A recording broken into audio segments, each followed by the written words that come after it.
আমাদের প্রিয় আমির হামদা, আমাদের যুবকদের আইডল, আমাদের হৃদয়ের স্পন্দন, কি তার অপরাধ ছিল? 3টা বছর তিনি জেলখানায়।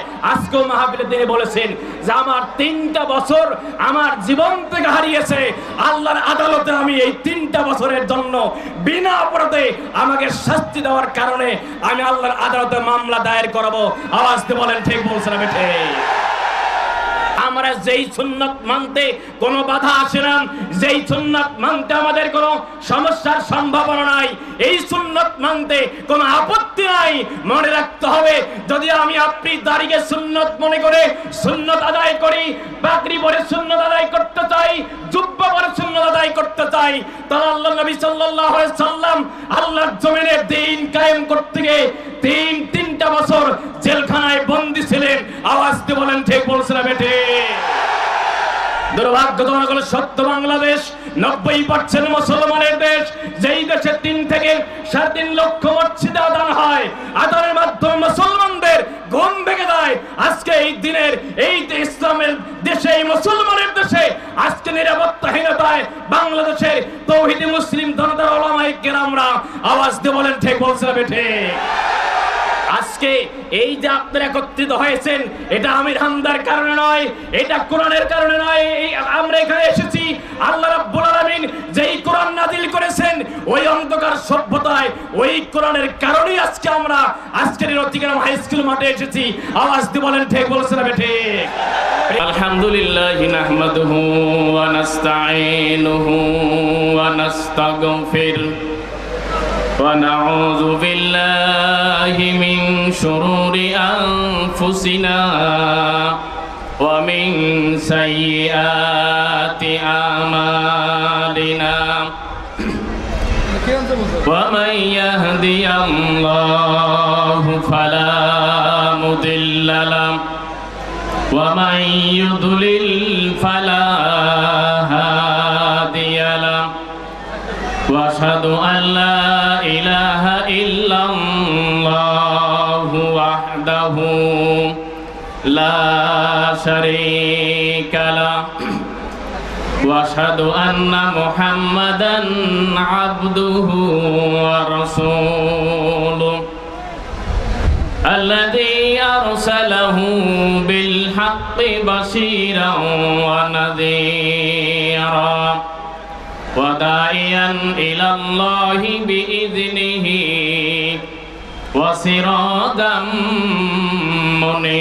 منيرا فقد قال الله تعالى في كلامه المجيد وفرقانه الحميد সবাই আমার সাথে পড়ুন আউযু বিল্লাহ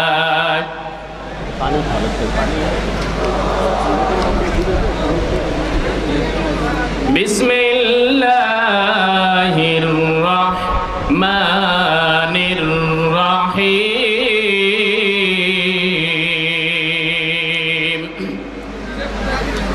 ইয়া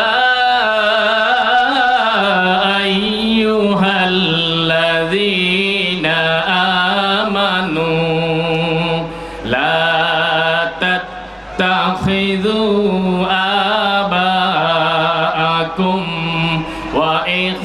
وإخوانكم أولياء إن استحبوا الكفر على الإيمان ومن يتولهم منكم فأولئك هم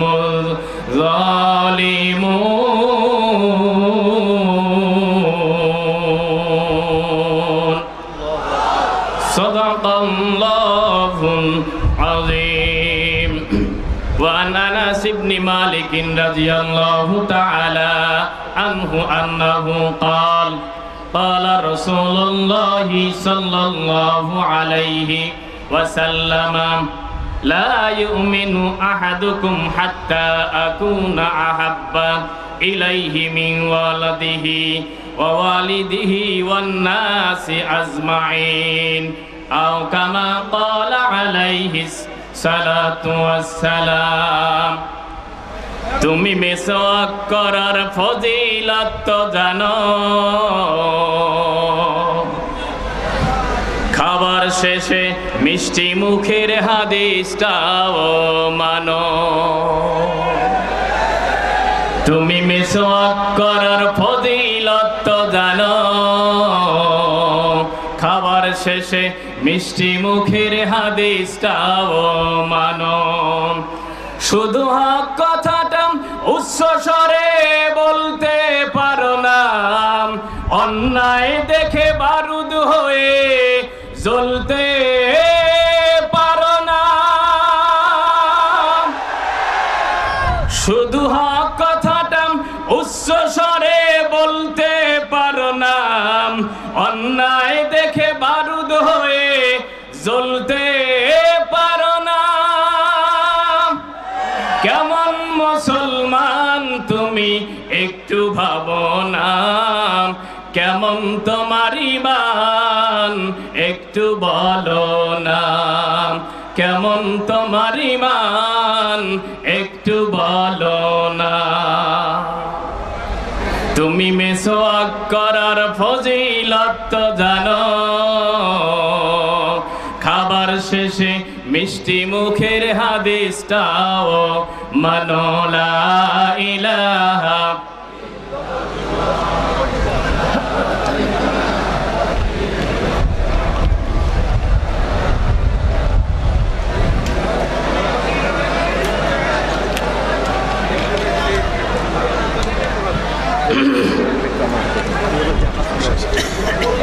লা ইলাহা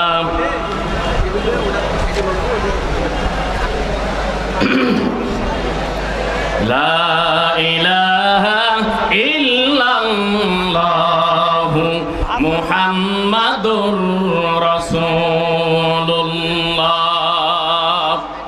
সকলে বলি সাল্লাল্লাহু আলাইহি ওয়াসাল্লাম। সম্মানিত ভাইয়েরা, আলোচনার ভূমিকা নয়, আমরা তেলাওয়াত করেছি। আল্লাহ রাব্বুল আলামিন এই আয়াত নাজিলের প্রেক্ষাপট অত্যন্ত মারাত্মক। এমন একটা সময় এই আয়াতটা নাজিল হয়েছে, আমরা জানি ইসলামের প্রথম বিজয় বদরের যুদ্ধ। যারা বলেন ঠিক বলছেন, আমি ঠিক। যেই যুদ্ধে বিশ্বনবী সাল্লাল্লাহু আলাইহি সাল্লাম তিনি নিজেই সেনাপতির দায়িত্ব পালন করেছেন। সাহাবায়ে কেরামদেরকে নিয়ে 313 জন মুজাহিদ আর 1000 কাফের সৈনিক আবু জেহেল রাসূল সাল্লাল্লাহু আলাইহি সাল্লামের বিরুদ্ধে বদরের যুদ্ধে একত্রিত হয়েছে। আওয়াজ দিয়ে বলেন ঠিক বলছেন, আমি ঠিক। প্রিয় ভাইয়েরা আমার, আমি যে হাদিসখানা তেলাওয়াত করেছি, এই হাদিসটা আমাদের অনেকের মুখস্থ আছে অর্থ সহ। এই হাদিসের নাজিলের প্রেক্ষাপটটা ওই সময়, যেমন রাসূল সাল্লাল্লাহু আলাইহি সাল্লাম বলেছেন, ততক্ষণ পর্যন্ত কোনো ব্যক্তি ঈমানদার হবে না যতক্ষণ না আমি আমার বাবাকে ভালোবাসি, আমি আমার মাকে ভালোবাসি, আমি আমার স্ত্রী সন্তানদেরকে ভালোবাসি। সকল ভালোবাসার দিক থেকে রাসূল সাল্লাল্লাহু আলাইহি সাল্লামকে যদি আমি আপনি ভালোবাসার প্রথম তালিকায় রাখতে না পারি, সকল দিক বিবেচনায় রাসূলকে ভালোবাসতে না পারি, তাহলে আমরা কখনো ঈমানদার হতে পারি। দুর্ভাগ্যজনক হলো সত্য, আজকে আমাদের সমাজে একজন মানুষ আছে, আমরা টুপি পরি, টুপি পরা সুন্নাত আলহামদুলিল্লাহ, দাড়ি রাখি, অনেকে রাখে না, আমিও রেখেছি আলহামদুলিল্লাহ, পাগড়ি পরেন আলহামদুলিল্লাহ, তারপরে জুব্বা গায়ে দেই, আমরা সব করি আলহামদুলিল্লাহ। আবার মসজিদে গেলে হালুয়া বা মিষ্টি আবার জিলেবিও খাওয়া হয়, কারণ মিষ্টি খাওয়া সুন্নত। এই মাসলা আমরা জানি কি জানি না? জোরে বলতে হবে, জানি কি জানি না? যদি আমরা এগুলো জেনে থাকতে পারি, যদি আমাদের এই কথা চিন্তা থাকতে হয়, যদি আমরা এই চিন্তা করি রাসূলের সুন্নাত টুপি মাথায় দেওয়া, রাসূল সাল্লাল্লাহু আলাইহি সাল্লামের তার সুন্নাত আদায় করতে গিয়ে আমরা দাড়ি রেখে দিয়েছি, আমরা জুব্বা পরেছি, আমরা হালুয়া খেয়েছি, আমরা সুবিধাবাদ জিন্দাবাদ। আমরা যেই সুন্নাত মানতে কোনো বাধা আসে না, যেই সুন্নাত মানতে আমাদের কোনো সমস্যার সম্ভাবনা নাই, এই সুন্নাত মানতে কোনো আপত্তি নাই। মনে রাখতে হবে, যদি আমি আপনি দাড়িকে সুন্নাত মনে করে সুন্নাত আদায় করি, পাগড়ি পরে সুন্নাত আদায় করতে চাই, জুব্বা পরে সুন্নাত আদায় করতে চাই, নাই, তারা আল্লাহ নবী সাল্লাল্লাহু আলাইহি সাল্লাম আল্লাহর জমিনে দ্বীন কায়েম করতে গিয়ে তিনটা বছর জেলখানায় বন্দী ছিলেন। আওয়াজ দিয়ে বলেন ঠিক বলছে না বেটে? দুর্ভাগ্যজনক হলো সত্য বাংলাদেশ 90% মুসলমানের দেশ, যেই দেশে 3 থেকে 3.5 লক্ষ মসজিদে আযান হয়, আযানের মাধ্যমে মুসলমানদের ঘুম ভেঙে যায়। আজকে এই দিনের এই ইসলামের দেশে, এই মুসলমানের দেশে আজকে নিরাপত্তাহীনতায় বাংলাদেশের তৌহিদি মুসলিম জনতার উলামায়ে কেরামরা আওয়াজ দিয়ে বলেন ঠিক বলছে না বেঠে?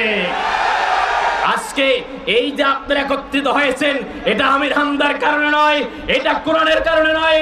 আমরা এখানে এসেছি আল্লাহ রাব্বুল আলামিন যেই কোরআন নাযিল করেছেন ওই অন্ধকার সভ্যতায় ওই কোরআনের কারণেই আজকে আমরা আজকের এই রতিগ্রাম হাই স্কুল মাঠে এসেছি। আওয়াজ দিয়ে বলেন ঠিক বলছে না বেঠে? প্রিয় ভাইয়ের আমার, মনে রাখবেন, রাত যত প্রভাত হয় সকাল তত ঘনিয়ে আসে। আওয়াজ দিয়ে বলেন ঠিক বলছে না বেঠে? আমাদের প্রিয় আমির হামদা, আমাদের যুবকদের আইডল, আমাদের হৃদয়ের স্পন্দন, কি তার অপরাধ ছিল? 3টা বছর তিনি জেলখানায়। আজকেও মাহফিলে তিনি বলেছেন যে আমার 3টা বছর আমার জীবন থেকে হারিয়েছে, আল্লাহর আদালতে আমি এই 3টা বছরের জন্য বিনা অপরাধে আমাকে শাস্তি দেওয়ার কারণে আমি আল্লাহর আদালতে মামলা দায়ের করাবো। আওয়াজ দিয়ে বলেন ঠিক বলছে না বেঠে?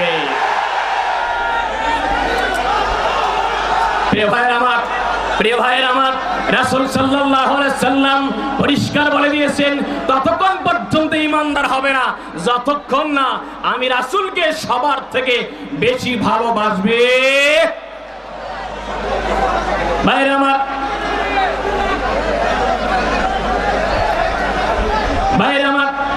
আল্লাহ রাব্বুল আলামিন কুরআনুল কারীমের এই আয়াত দ্বারা तमाम পৃথিবীর মানুষগুলোকে জানিয়ে দিচ্ছেন, ইয়া আইয়ুহাল্লাযীনা আমানু লা তাত্তাখিযু আবাআকুম ওয়া ইখওয়ানাকুম আউলিয়া ইনিস্তাহাব্বুল কুফরা আলাল ঈমান। আল্লাহু আকবার।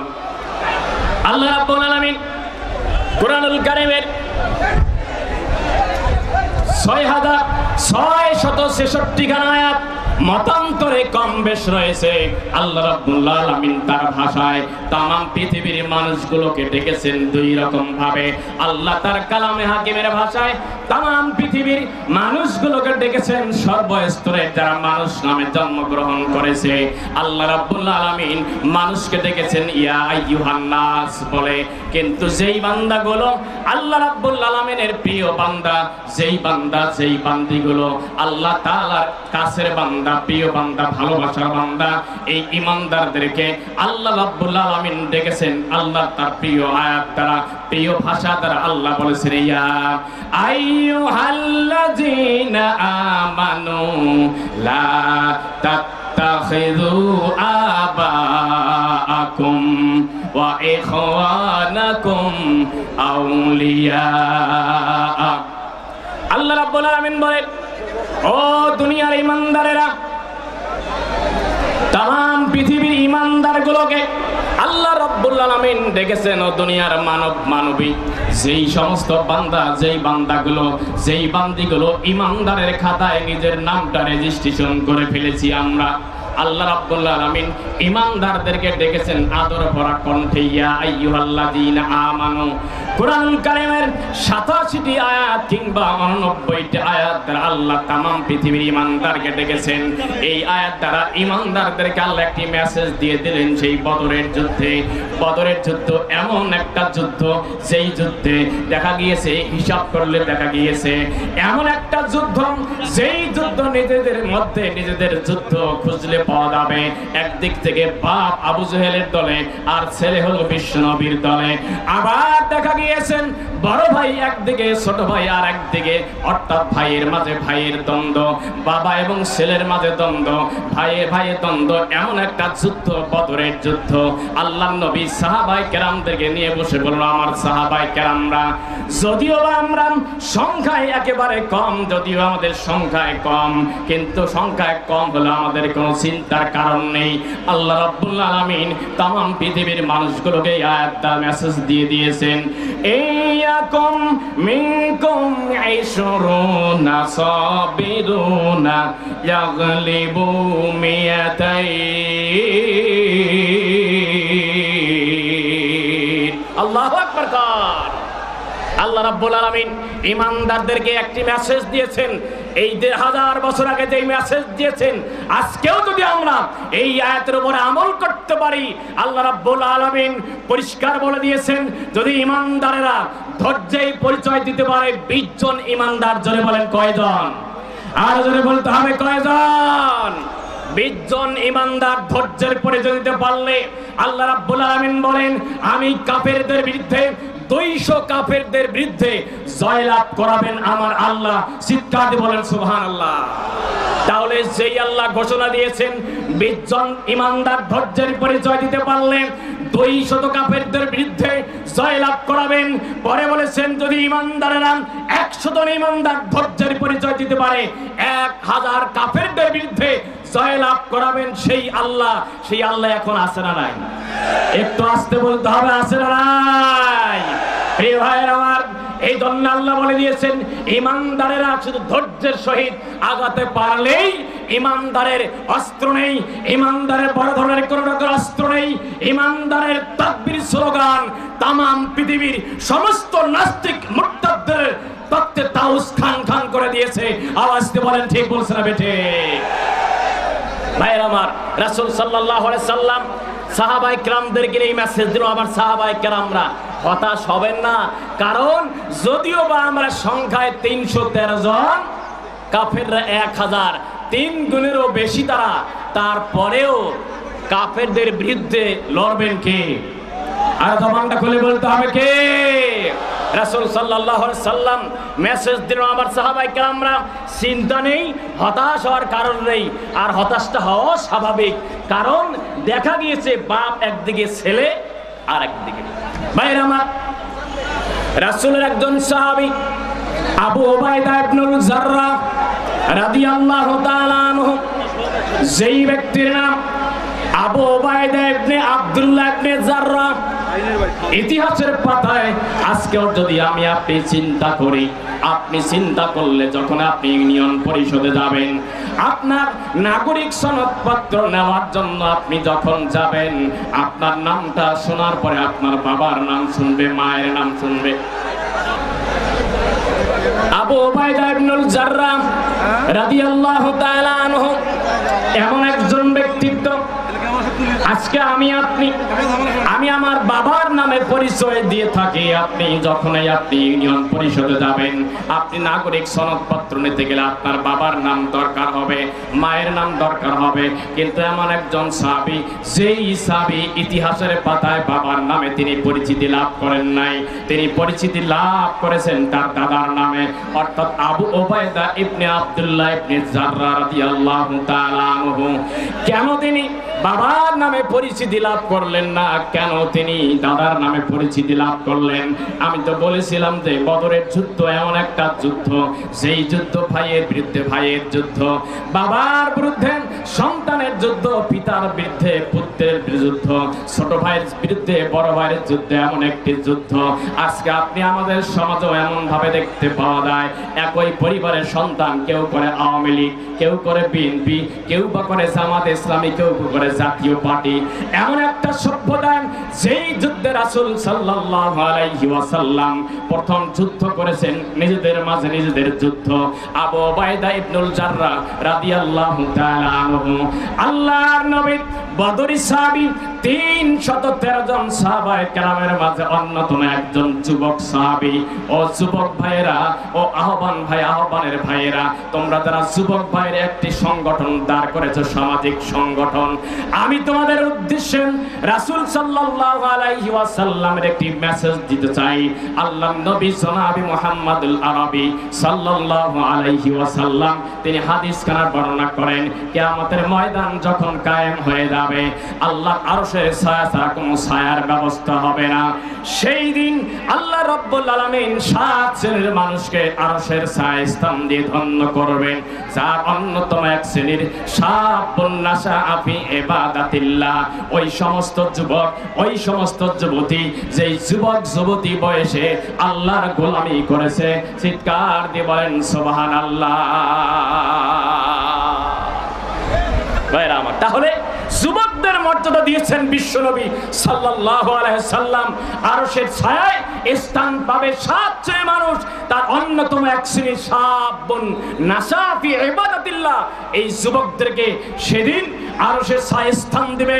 কারণ মনে রাখবেন, ইসলামের বিজয় ছিনিয়ে নিয়ে আসা হয়েছিল ওই যুবকদের দিয়েই। বদরের যুদ্ধে ওই যুবকদের নেতৃত্বে, খালিদ সাইফুল্লাহর মতো যুবক সাহাবীর নেতৃত্বে ইসলামের বিজয় ছিনিয়ে নিয়ে আসা হয়েছিল।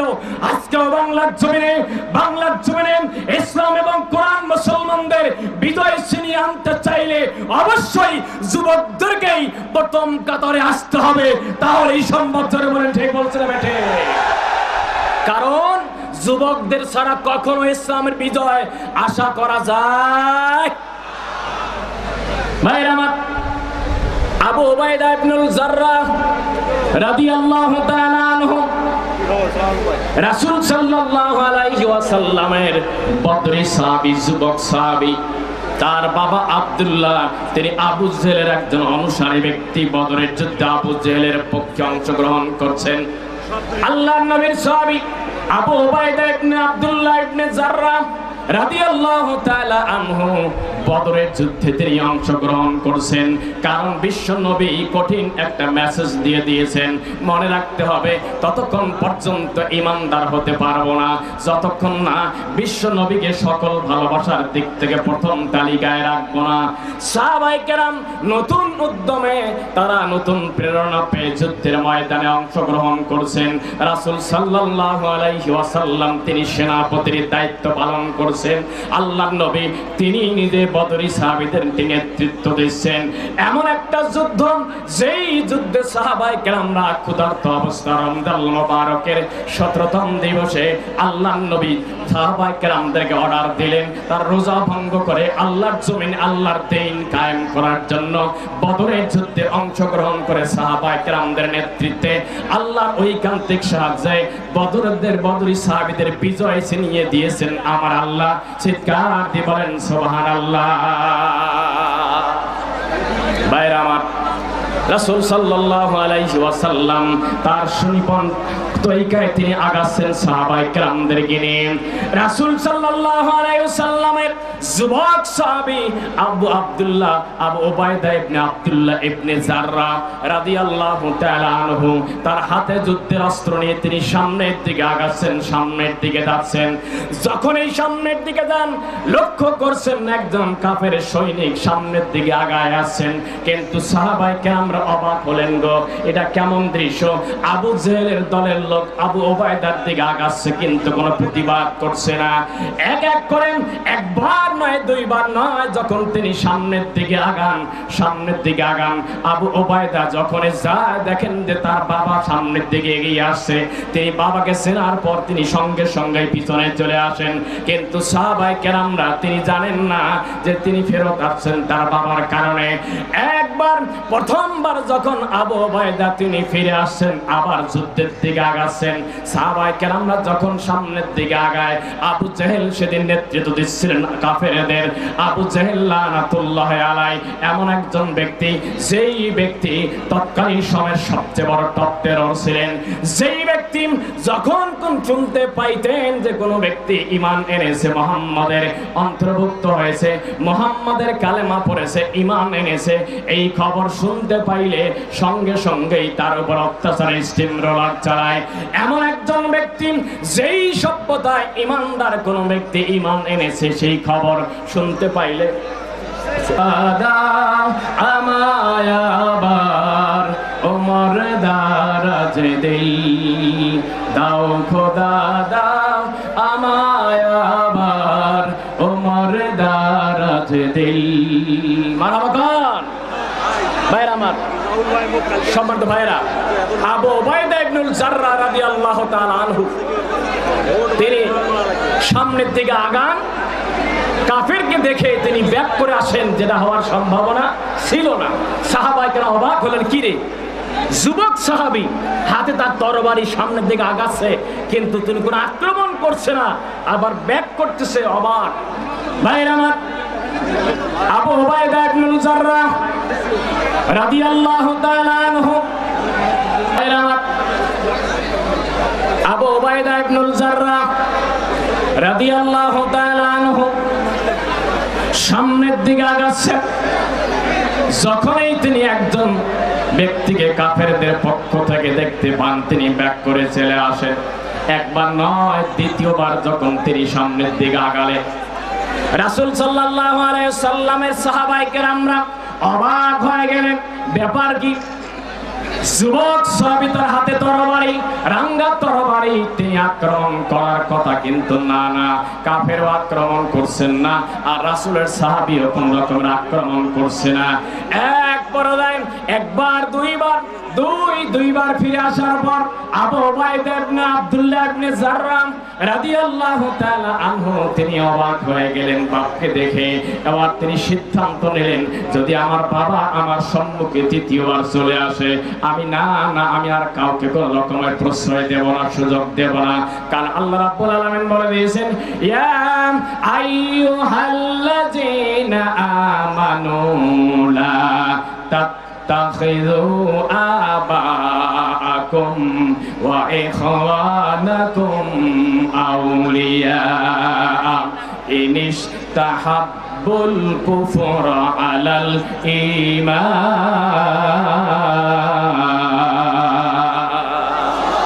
আল্লাহ বলেন, ঈমানদারেরা, লা তাত্তাখিযু আবাআকুম, তোমরা তোমাদের পিতাকে গ্রহণ করো না, তোমাদের ভাইকে গ্রহণ করো না বন্ধু রূপে।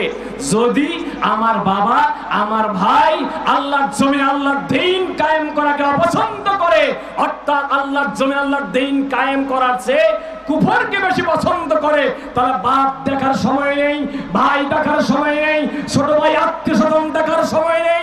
অর্থাৎ আবু উবাইদা ইবনুল জাররাহ প্রমাণ করে দিয়েছেন যে আমার বাপ যখন আমার বিরুদ্ধে আল্লাহর জমিনে আল্লাহর দ্বীন কায়েম করার বিরুদ্ধে নবীর বিরুদ্ধে একত্রিত হয়েছে, আমি আমার বাপকে আর বাপ হিসেবে গ্রহণ করব না, আমার বাপকে এখন দেখেই ছাড়ব। আবু উবাইদা ইবনুল জাররাহ তিনি নিজ হাতে বদরের যুদ্ধে আবু উবাইদা ইবনে আব্দুল্লাহকে দুনিয়ার জমিন থেকে বিদায় করে জাহান্নাম পাঠিয়ে দিয়েছেন। চিৎকার দিবেন আল্লাহু আকবার। প্রিয় ভাইরা আমার, আজকেও দেখতে পাওয়া যায়, আজকেও খুঁজলে পাওয়া যায়, এমনও পরিবার খুঁজলে আপনি পাবেন যে দেখা যাচ্ছে যে এই সন্তানটা নামাজ পড়ে, রোজা করে, কোরআন শুধু তেলাওয়াত করে না, কোরআন অধ্যয়ন করে, এবং যেই সমস্ত যুবকরা মানুষকে নামাজি বানাতে চায়, যেই সমস্ত সংগঠনের ভাইরা নামাজি বানাতে চায়, পরহেজগার বানাতে চায়, তাদের কাছে গেলে বাপ ভাইরা সহ্য করে। এইরকম লোক আছে না নাই? কয় বাবা কায়দা করে চলো, বর্তমান জামানা ভালো না, বলে কি বলে না? বর্তমান যুগ জামানা ভালো না, একটু কায়দা করে চলো বাবা, জান বাঁচা ফরজ। জোরে বলেন ঠিক না ঠিক? ভাইরা আমার, আমি তাদের উদ্দেশ্যে বলে দিতে চাই, আপনি মনে রাখবেন, আমার নামাজ, আমার কোরবানি, আমার হায়াত, আমার মওত কার জন্য? আর জবানটা খুলে বলেন, কার জন্য? যদি আমার হায়াত মওতের মালিক তিনি হন, যদি আমার রিজিক দাতা তিনি হন, তাহলে মনে রাখতে হবে, যদি আপনারা বলেন জান বাঁচা ফরজ, কায়দা করে চলো, আমি তাদের উদ্দেশ্যে বলে দিতে চাই, জান যেমন বাঁচা ফরজ, জায়গা মতো জান দেওয়াও ফরজ। আওয়াজ দিয়ে বলেন ঠিক বলছে বেটে? তা না হলে রাসূল সাল্লাল্লাহু আলাইহি সাল্লাম 3টা বছর কি তার অপরাধ ছিল? বলেন না কেন, কি তার অপরাধ ছিল? রাসূলের কোনো অপরাধ ছিল? জোরে বলেন ছিল? আমি বলি, অনেক পুলিশ প্রশাসনের ভাইয়েরা এখানে আছেন, আমাদের রাজারহাট উপজেলা ইনচার্জ মহোদয় এই মাহফিল বাস্তবায়ন করার জন্য সার্বিক সহযোগিতা করেছেন। আমি নিজে আমির হামজা ভাইয়ের সঙ্গে 2 দিন কথা বলে দিয়েছি। আলহামদুলিল্লাহ, ওনাদের সার্বিক সহযোগিতায় আজকের এই মাহফিল বাস্তবায়ন হচ্ছে। আলহামদুলিল্লাহ। প্রিয় ভাইয়ের আমার, আমি বলি যে আসলে মানুষ জেলখানা যায় 2টা কারণে। যারা বলেন কয়টা? এটা জবানটা খুলে বলেন কয়টা? 2টা কারণ। একটা হলো অপরাধ, কেউ অপরাধ করে যায়, আবার কেউ অপবাদ নিয়ে যায়। একটু আস্তে ঠিক বলেন, মহিলা শুনলে মাইন্ড করো ভাই। অপরাধ করে যে যায়, মাদকের বার সহ ধরা পড়েছে, আলহামদুলিল্লাহ তাকে নিয়ে যান, কোনো আপত্তি নাই। ধর্ষণ করেছে তাকে নিয়ে যান, কোনো আপত্তি নাই। অপরাধ করেছে, অপরাধের শাস্তি বাংলাদেশ সংবিধানে আইন যা হয় তা করবেন। কিন্তু নিরপরাধ মানুষগুলোকে যখন অন্যায় ভাবে মাসের পর মাস, বছরের পর বছর জেলখানায় বন্দী রাখা হয়, যেই সমস্ত ওলামায়ে কেরাম যুবকদেরকে জাহান্নামের পথ থেকে জান্নাতে নেওয়ার পরামর্শ দেয়, যখন ওই সমস্ত ব্যক্তি আমির হামদার মতো মানুষ, মামুনুল হকের মতো মানুষ অপরাধ না থাকার কারণেও বছরের বছর জেলখানায় বন্দী করে রাখা হয়, আমরা বলবো তারা অপরাধ নিয়ে যায় নাই, বরং অপবাদ নিয়ে গিয়েছে। আওয়াজ দিয়ে বলেন ঠিক বলছেন বেঠে? এই দুনিয়ার আদালতে শেষ আদালত নয়। আদালতের কাঠগড়ায় আমাকে আপনাকে সবাইকে দাঁড়াতে হবে কি হবে না? আর জোরে বলতে হবে কি হবে না? এই জন্য রাসূল সাল্লাল্লাহু আলাইহি সাল্লাম বলেছেন, ওই যে বললাম 7 শ্রেণীর মানুষের মাঝে প্রথম তালিকায় তারা যাবেন বা তারা পাবেন আরশের ছায়ায় স্থান, যেই সমস্ত ব্যক্তিরা ইমামুন আদিলুন, যারা ন্যায় বিচার করে। চিৎকার করে আল্লাহু আকবার। আবু উবাইদা ইবনে জাররাহ রাদিয়াল্লাহু তাআলা আনহু, আল্লাহর নবীর সাহাবী, তৃতীয়বার তিনি টার্গেট নিলেন। বাপ যদি আমার সম্মুখে এবার এগিয়ে আসে, যেই বাবা আমাকে কষ্ট করে লালন পালন করেছে, কিন্তু লালন পালন করার পরেও বাবাকে আমি সম্মান দিতে পারি না, কারণ আমার বাবা আমার নবীর বিরুদ্ধে অস্ত্র ধরেছে, আবু জেহেলের পক্ষে অস্ত্র ধরেছে, সুতরাং আমি আমার বাবাকে আর প্রশ্রয় দেব না, সুযোগ দেব না। যে কারণে আবু উবাইদা ইবনে জাররাহ রাদিয়াল্লাহু তাআলা আনহু এবার তৃতীয়বার রাসূল সাল্লাল্লাহু আলাইহি ওয়াসাল্লামের সম্মুখ থেকে তিনি আবার যুদ্ধের ময়দানে বীর পেশা আগালেন। তার আগানোর দিকে আগাচ্ছেন, তার অস্ত্র সামনে উঠিয়ে নিয়ে সামনের দিকে আগাচ্ছেন। এক পর্যায়ে যখন দেখতে পেলেন যে তার বাবা আব্দুল্লাহ আবারও সামনের দিকে আবু জেহেলের পক্ষ থেকে চলে আসতেছেন, আবু উবাইদা ইবনে আব্দুল্লাহ ইবনে জাররাহ রাদিয়াল্লাহু তাআলা আনহু এবার তিনি রাঙ্গা তরবারি উঠিয়ে নিয়ে এমন ভাবে তার বাবাকে আঘাত করলেন। যখন আঘাত করলেন, যুবকদের শক্তি সমৃদ্ধ হাত দিয়ে এক পর্যায়ে আবু উবাইদা ইবনে জাররাহ রাদিয়াল্লাহু তাআলা আনহু তার নিজের হাত দিয়ে তার বাবাকে চিরদিনের জন্য জাহান্নাম পাঠায় দিলেন। চিৎকার দিয়ে বলেন নাউজুবিল্লাহ।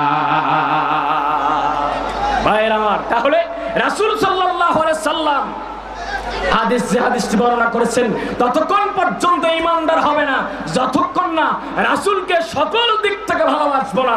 আজকেও মনে রাখবেন, আবু উবাইদা ইবনে আব্দুল্লাহ ইবনে জাররাহ রাদিয়াল্লাহু তাআলা আনহু, যিনি বাবার নামে পরিচিত হওয়ার কথা ছিল, যেহেতু তিনি রাসূলের বিরুদ্ধে যুদ্ধ করেছেন, ইসলাম মুসলমানদের বিরুদ্ধে যুদ্ধ করেছেন, কোরআনের বিরুদ্ধে যুদ্ধ করেছেন, বদরের সাহাবীদের বিরুদ্ধে যুদ্ধ করেছেন, এই কারণে ইতিহাসের পাতা থেকে আবু উবাইদার পিতাকে একেবারে নিশ্চিহ্ন করে দিয়ে একমাত্র সাহাবী আবু উবাইদা তার দাদার নামে পৃথিবীর ইতিহাসে পরিচিতি লাভ করেছেন। চিৎকার আল্লাহু আকবার।